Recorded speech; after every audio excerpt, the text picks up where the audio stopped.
Morning guys, Mark Ferrasci, Protect Dog Training, Saturday morning, get my day started. I said I had closing comments for Bane, but I've had him for the last week, so I'm going to do a Yack session on that and close out the whole comments in regards to that. So we've already talked about predisposed. The dog's genetics are predisposed to this genetic traits as far as being dominant. The biggest thing that I can say with that is, like I mentioned in that other video, it's kind of like leaking. If a dog is a leaker, he's predisposed, high energy outflow dog, some of these shepherds, and they start leaking and they're excited, they want that ball, whatever.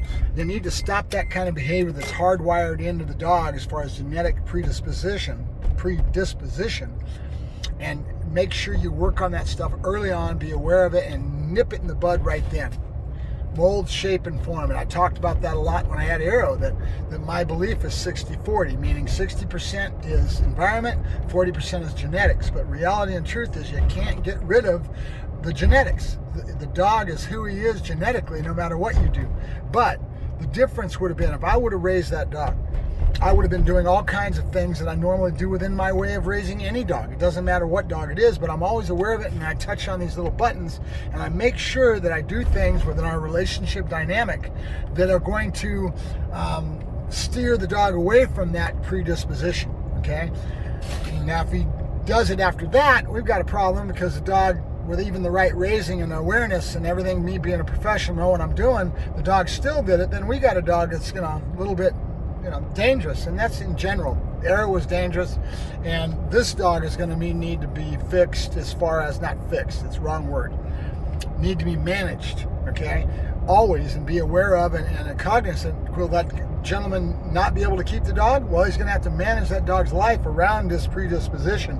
And now that he's let it rear its ugly head, there's only so far you can roll back that whole situation, right? Which means the dog probably, instead of being in the house and being with the family and all that kind of thing, he's already shown himself to want to challenge the owner for dominance in the pack, and he's got all these little touch buttons that make him something you need to be cautious and aware of always, right? Because behaviors will slide. So what I've shown you is, I've shown me coming in hard and doing a lot of things that I am asserting my dominance over the top of that dog. And I'm doing it for several reasons. One, to try to make myself the dominant force in that dog's life, and to see if it works.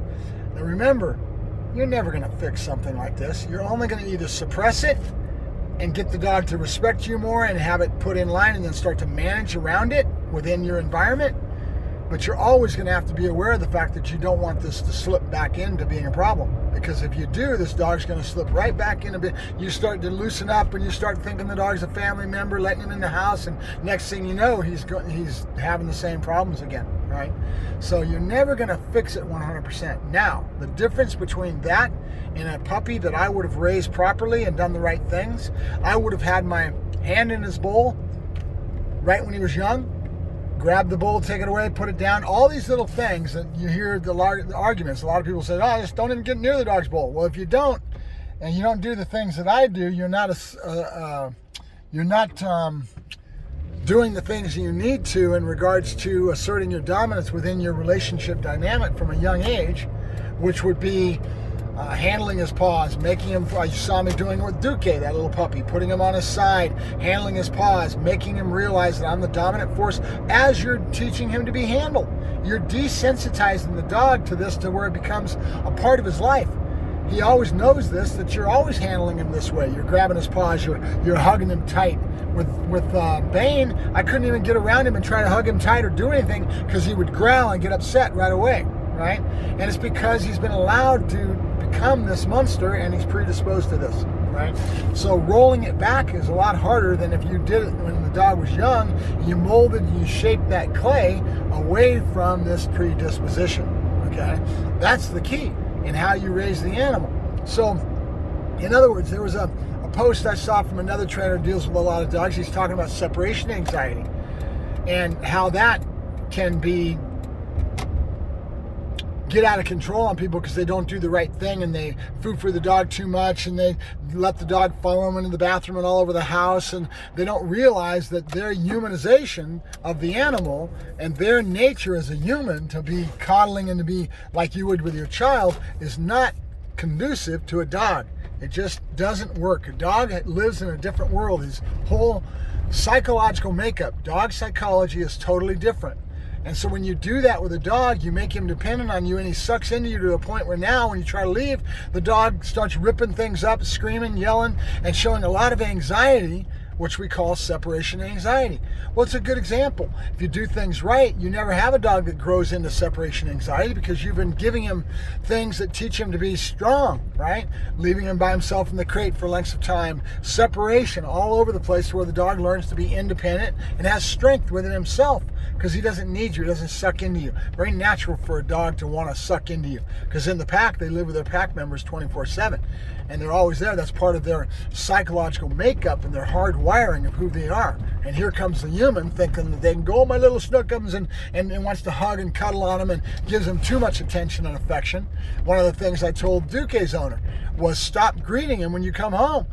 Ignore that dog for a good 10 minutes or so. And then greet the dog and don't go to that high excitement and go, oh, my little snookums. Just kind of greet the dog and be aloof with it, you know? And that's what people do. They go, oh, my little baby. And the first thing in the door, they give the dog, and now the dog gets all wound up and the dog goes into the behaviors of separation anxiety because how he's being treated, right? That's everything, right? So I would have done that with Bane. I would have been doing making him wait for his food until I tell him to go on the food, having my hand in the bowl. And the owner says he's done some of this, but here's a good example of it. He may have done it when he was a puppy, but he didn't keep it up, right? He let it slide. You got to stay on top of it all the time and reaffirm these things and how you've built this dog in these little lessons all the time, so that it never slides, because behavior is that way. It'll creep right back in on you and you'll have the dog going right back to the old disposition that it was before. So with Bane as an example, I've done all this work to roll it back and been real dominant and rolling him on his side and making him submit to me, and he doesn't like it a bit. And he's still got a little bit of the same old thing in him, right? But because I've done that, and now the owner has a different relationship dynamic, now he can make this work for him a little bit. Does he need to go to the extreme that I've done? Maybe he should in the beginning and then back off him. He's got a lot of good quality things with that dog's training and with that dog's disposition because he's handled this dog's propensity towards this another way.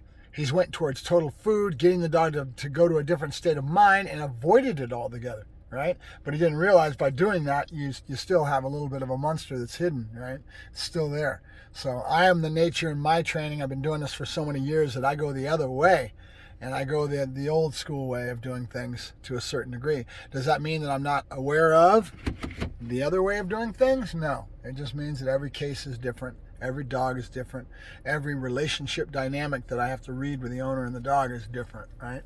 So it's interesting. So just remember that, you can't just wave a wand and say, poof, it's fixed. Not with a dog like this. All you can do is get an analyzation of it and step back and analyze it and then try to figure out how do I keep shaping and molding this behavior and getting it away from where it was at and manage the animal so that it's safe for me and it's good for the animal, good for me.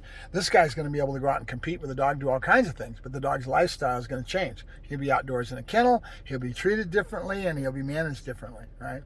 He's more of a nature. The owner's nature is to have a foo-foo. He should get himself a golden retriever. Or something that's a little bit more prone to being loved and hugged on, right? That's what he kind of wants in a way, So that being the case, he needs an indoor dog for that, Get another dog that fits that part of his life, and then keep the other dog as a working dog and understand that he's been genetically hardwired to a different dog, The dog that Bane is a dog that you could take out to a war footing or military or police if he was raised properly and end up having that dog point him towards a direction. He's going to go out and get the job done with intensity, right? All right, Mark Ferrasci, Protect Dog Training, signing off. Have a good day, guys. Bye-bye.